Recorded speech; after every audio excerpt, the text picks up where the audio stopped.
नारायण सेवा ट्रस्ट तरफ Baripada Red Cross building रो blood bank ठारे आज दिन 10टा ठारू अपराह्न 4टा पर्यंत एही नारायण सेवा ट्रस्ट फाउंडेशन रो डॉक्टर नीरज कुमार पोथाल को उपस्थिति और सहयोग रे महिला और पुरुष माने रक्तदान करथिले।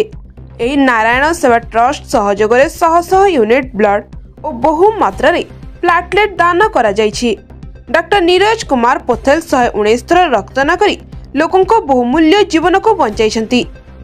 एतद व्यतीत बहु महिला पुरुष युव पीढ़ी तांको आदर्श रे अनुप्राणित होई रक्तदान करुछंती, जहा फल रे आज मयूरभंज तथा ओडिशा रे रक्तर संकट कमी जाइछि।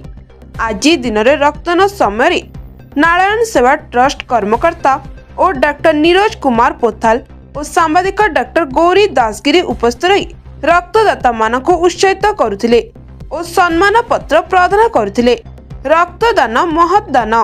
आगामी दिन रे आउरी अधिकरु अधिक रक्त संग्रह पई एही अनुष्ठान तार चेष्टा जारी रखिबो। मयूरभंज माटीर निष्ठापर सेवक डॉक्टर नीरज कुमार पोथाल को समग्र मानव समाज प्रति अवदान बहुत। से आज एक प्रकार देवदूत मनुष्यर जीवन रक्षा कवच 119 थर रक्तदान करी तांको सेवा जारी रखिछंती। एही महान व्यक्तित्वर अधिकारी डॉक्टर नीरज पोथाल को पद्मश्री सम्मान पाई बुद्धिजीवी महल रे दाबी हेउछि। मयूरभंज बारिपदार गौरा दासगिरी का रिपोर्ट, भंजरता न्यूज।